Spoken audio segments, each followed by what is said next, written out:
생생한 농어촌 이야기 싱싱농수산 오태훈 아나운서의 진행으로 듣고 계십니다.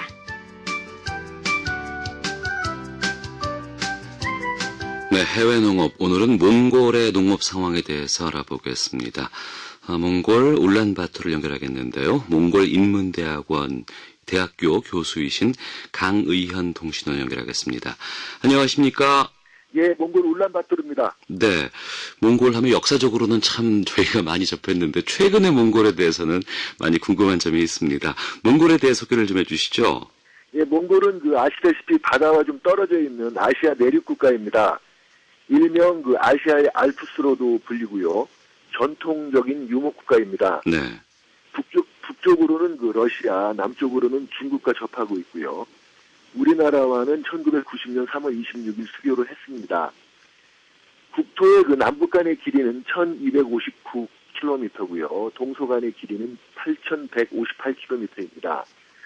수도는 울란바토르고요. 해발 고도가 1351m의 고산지대입니다. 바로 이 울란바토르에 제가 지금 체류 중입니다. 네. 지금 우리나라는 상당히 더운 날씨가 계속되고 있는데 몽골의 요즘 날씨는 어떻습니까? 그렇습니다. 겨울이 긴 몽골에서는 1년 중 6월, 7월, 8월이 가장 좋은 날씨인데요. 요즘 그런 온화한 날씨를 제가 겪고 있습니다.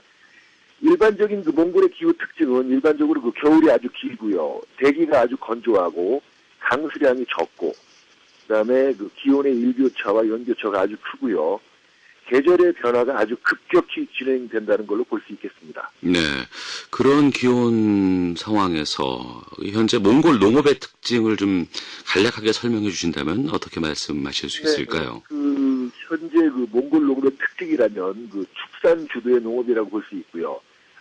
네 가지로 요약할 수 있겠습니다. 네. 첫째, 전통적인 유목 형태로 낙타나 말, 소, 양, 염소를 이렇게 함께 방목하면서 전체 국토의 거의 80%를 사용하는 조강적 축산의 형태로 볼 수 있고요. 둘째는 곡류, 곡식류와 사료 작물 생산을 기계로 진행하는 대규모 기계화 작물 생산 형태고요. 셋째로는 감자와 채소를 생산하는 집약적 농업 형태. 넷째로는 젖소나 돼지, 가금류를 축사해서 사육하는 집약적 축산 형태로 볼 수 있겠습니다. 네. 몽골의 현재 농업 현황은 어떻습니까?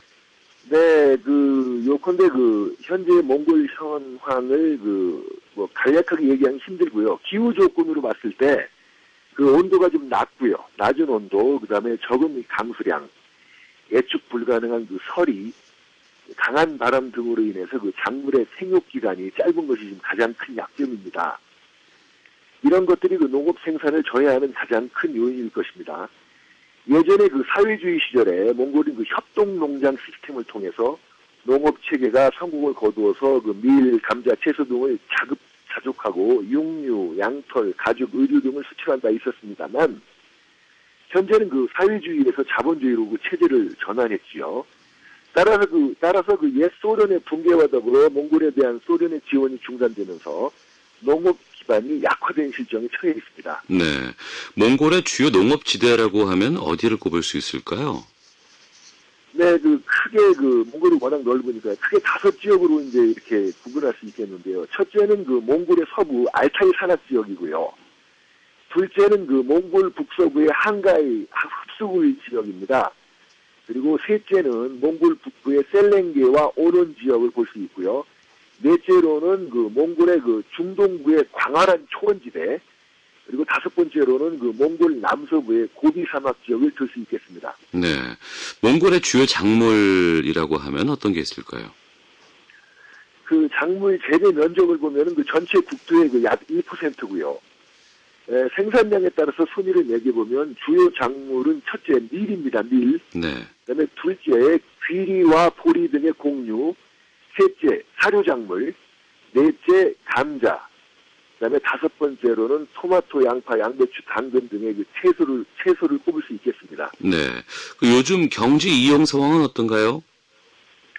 몽골의 경지 면적은 약 119만 헥타르고요. 전체 농업 면적의 약 1% 미만입니다. 나머지는 모두 목초지인데요. 현재 그 1980년대 사회주의 시절에 경작되던 농경지의 약 75%가 현재는 버려진 상태입니다. 그 전체 파종 면적의 44.8%는 셀렌게 지역과 셀렌게 아이마크. 아이마크는 우리나라에 치면은 그 도 단위예요, 도. 네. 이 셀렌게 아이마크에 분포하고 있어요. 전체 파종 면적의 44.8%가요.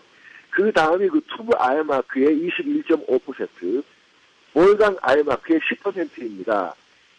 이들 그 3개 도의 파종 면적은 국가 전체 면적의 76.3%에 해당됩니다. 네.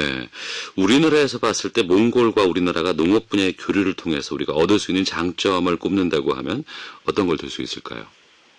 네, 그렇습니다. 그 대한민국과 몽골과의 그 농업 교류는 참으로 그 의미심장한 필요성이 있다고 보겠습니다.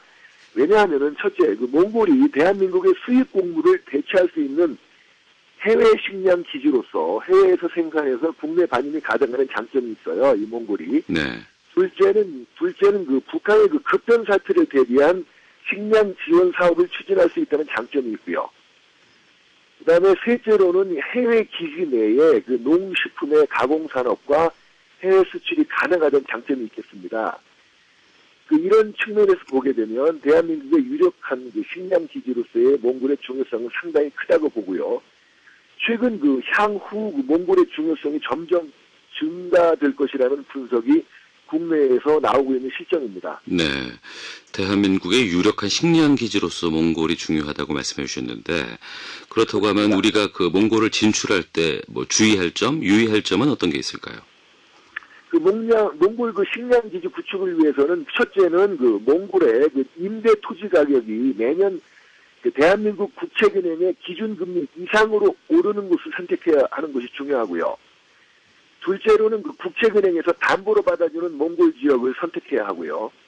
셋째는 몽골 지역 주민의 협조를 얻기 위한 학교, 병원, 시장 등 인프라 구축으로 국익과 국위 선양의 효과가 큰 그 몽골 지역을 선택해야 할 것입니다. 그다음에 네 번째로는 대한민국 학생과 전국 공기업 근로자들의 정부 지원을 통한 그 학예 연수가 가능한 그 몽골 지역을 선택했으면 참 좋겠고요. 다섯 번째는 가능하다면 그 대한민국의 지방자치제나 아니면 그 북한과 자매 결연을 맺은 지역을 선택하는 것이 중요하다고 볼 수 있을 것입니다. 알겠습니다. 몽골의 농업 상황에 대해서 알아봤습니다. 몽골의 강의현 통신원이었습니다. 말씀 고맙습니다. 예, 지금까지 몽골 울란바토르였습니다.